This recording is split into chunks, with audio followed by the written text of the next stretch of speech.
ఎన్నికల్లో ఉద్యోగ ఉపాధ్యాయ కార్మిక సంఘాల ఉమ్మడి అభ్యర్థిగా ఎస్టీయు రాష్ట్ర సంఘం బరిలో నింపుతుంది. నేను 1996లో ఉపాధ్యాయ వృత్తిలో చేరినటి నుండి 30 సంవత్సరాల సుదీర్ఘ ఉద్యమంలో పూర్తి స్థాయి ఉద్యమ బాటలో పయనించాను. నేను జిల్లాలో మండల నాయకుడిగా, జిల్లా అధ్యక్ష ప్రధాన కార్యదర్శిగా, రాష్ట్ర అధ్యక్ష ప్రధాన కార్యదర్శిగా పనిచేశాను. సుదీర్ఘకాలం ఉద్యమంలో ప్రతి అంశంలో, ప్రతి సబ్జెక్టులో ఏ ఉపాధ్యాయ సమస్య ఉందో ఆ ఉపాధ్యాయ సమస్య కోసం ప్రభుత్వాల మీద, అధికారుల మీద ఉద్యమాలు చేపట్టి సమస్యల సాధనలో నా వంతు నేను పాత్ర పోషించాను. అలానే రాష్ట్రంలో ఉన్న 104 ఉద్యోగ ఉపాధ్యాయ కార్మిక పెన్షనర్ల సంఘాలకు జేఏసీ సెక్రటరీ జనరల్గా పనిచేశాను. పనిచేసిన కాలంలో అన్ని సమస్యలకు పరిష్కార మార్గంగా వేదికగా ముందుకెళ్ళాను. ఫ్యాప్టో సెక్రటరీ జనరల్గా చైర్మన్గా కూడా పనిచేసి ఉన్నాను. ఈ సుదీర్ఘ పయనంలో పలు అంశాలు మీ దృష్టికి తీసుకొస్తున్నాను. 10వ పిఆర్సీ విభజన వచ్చిన నేపథ్యంలో పిఆర్సీ రాదు, మేమేమి ఇవ్వలేము అన్న పరిస్థితుల్లో అప్పటి ప్రభుత్వాన్ని మీది బాధ్యత, ఉద్యోగ ఉపాధ్యాయ కార్మిక సంఘాలకు మీరు తప్పనిసరిగా న్యాయం చేయాలని మేము చెప్పి వాళ్ళతో పోరాడి 43% ఫిట్మెంట్ తేవడంలోనూ 10 నెలల పిఆర్సీ ఎరియర్స్ తీసుకురావడంలోనూ ప్రధాన భూమిక పోషించారు. దాంతోపాటు మరి సిపిఎస్ ఉద్యోగులు ఈరోజు 1,86,000 మంది సిపిఎస్ ఉద్యోగులు ఉంటే వాళ్ళందరికీ ఏమి చేయలేమని ప్రభుత్వం ఉంటే దీనికి ఏదో ఒక మార్గం కనుగొనాలని రాష్ట్ర వ్యాప్తంగా శ్రీకాకుళం నుండి అనంతపురం వరకు, చిత్తూరు వరకు జాతాలు నిర్వహించి రాష్ట్ర ప్రభుత్వం మీద ఒక 25,000 మందితో పెద్ద సదస్సు నిర్వహించి, ర్యాలీలు నిర్వహించి, చలో అసెంబ్లీలు నిర్వహించి, టక్కర్ కమిషన్ వేయించి ఆ కమిషన్ ప్రతిపాదనలో మరి ఈరోజు గ్రాడ్యుటీ ఇవ్వటం కానీ, అలాగే ఫ్యామిలీ పెన్షన్ తీసుకొచ్చే దానిలో ప్రధాన భూమికి పోషించారు. 398 ఉపాధ్యాయులు చాలామంది ఉన్నారు. వాళ్ళందరికీ 5-6 సంవత్సరాలు సర్వీస్ చేస్తున్నారు. వాళ్ళకి ఎలాంటి ఇవి లేవు, ఇంక్రిమెంట్లు తెచ్చాము. అలాగనే మోడల్ స్కూల్ ఉపాధ్యాయులు ఉద్యోగంలో చేరిన నాటి నుండి ఎలాంటి సర్వీసు లేదు. వాళ్ళకి కనీసం మెడికల్ లీవ్లు కాదు, కనీసం లీవ్ పెట్టుకునే అర్హత లేదు.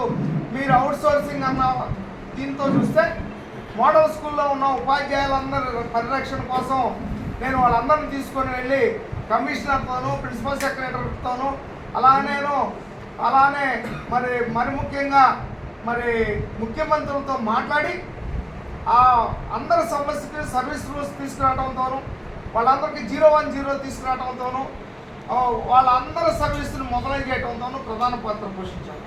అలానే ఇంకో ముఖ్యమైనది మీ దృష్టికి తీసుకురావాలి.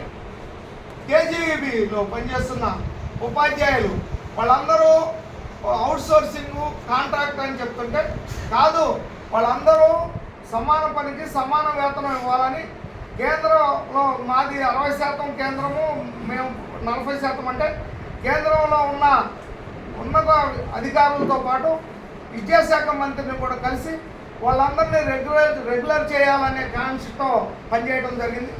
ఇక సిపిఎస్ రద్దు చేయాలని ప్రధాన ఎజెండాగా తీసుకుని రాష్ట్ర ప్రభుత్వం మీద పోరాడుతుంటే రాష్ట్ర ప్రభుత్వం మాది కాదు కేంద్రం అంటే కేంద్రంలో ప్రత్యేకించి దాని మీద ఒక ఉద్యమ కార్యాచరణ చేపట్టి ఢిల్లీలో గల్లీ నుండి ఢిల్లీ వరకు కూడా ఉద్యమాన్ని తీసుకెళ్ళడం జరిగింది.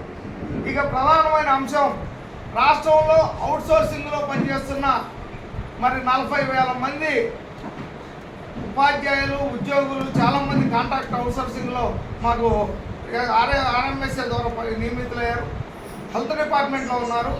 వీళ్ళందరినీ రెగ్యులర్ చేయాలంటే ప్రభుత్వం చేయట్లేదని వాళ్ళందరి ద్వారా ఒక 15,000 మందితో గుంటూరులో అంబేద్కర్ భవన్లో మీట్ అయ్యి వాళ్ళందరినీ ఒక కార్యాచరణ తీసుకొని పెద్ద ఎత్తున గుంటూరులో సదస్సు పెట్టి 15,000 మందితో రాష్ట్ర ప్రభుత్వానికి రెగ్యులర్ చేయాలని ప్రతిపాదన పెడితే గత ప్రభుత్వం మొత్తాన్ని రెగ్యులర్ చేసిన పరిస్థితి కూడా ఉంది. 50%.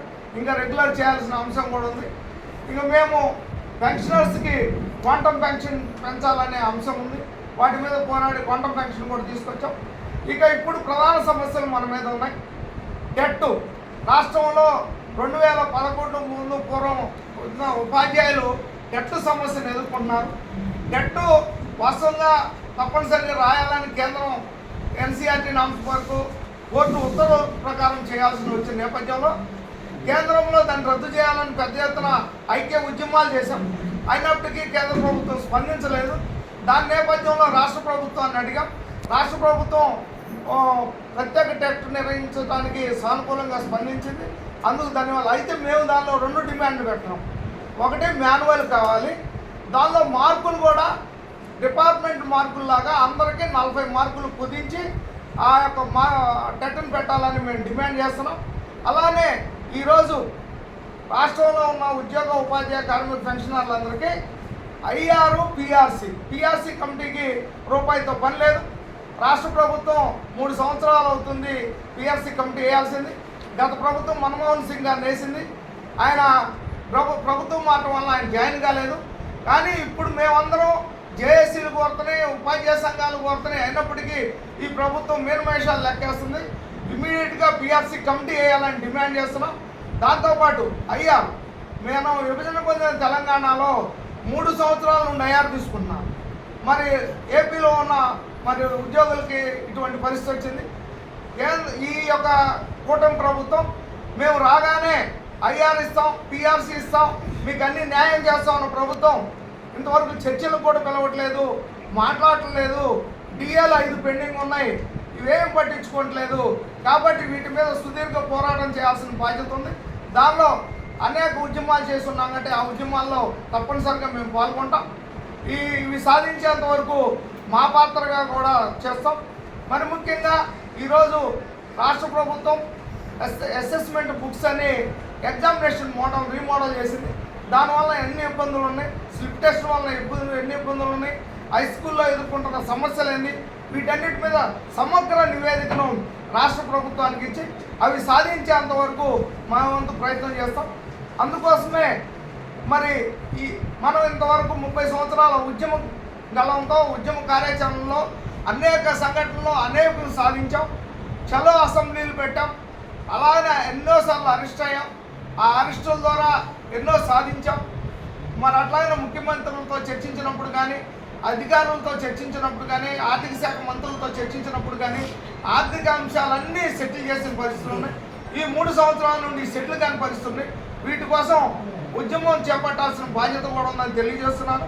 ఇక రాబోయే ఎమ్మెల్సీ ఎన్నికల్లో మరి కృష్ణా గుంటూరు నుండి అభ్యర్థిగా బరిలో దిగుతున్నాము కనుక ఉద్యోగ ఉపాధ్యాయ పెన్షనర్లు, మరి ముఖ్యంగా ఉపాధ్యాయులు, అధ్యాపకులు మనం ఎదుర్కొంటున్న సమస్యలు శాసన మండలిలో ఉపాధ్యాయ గళం విప్పడానికి, సమస్యల పరిష్కారం కావడానికి, ప్రభుత్వాల మీద పోరాటానికి ఎప్పుడు సిద్ధంగా ఉంటాను.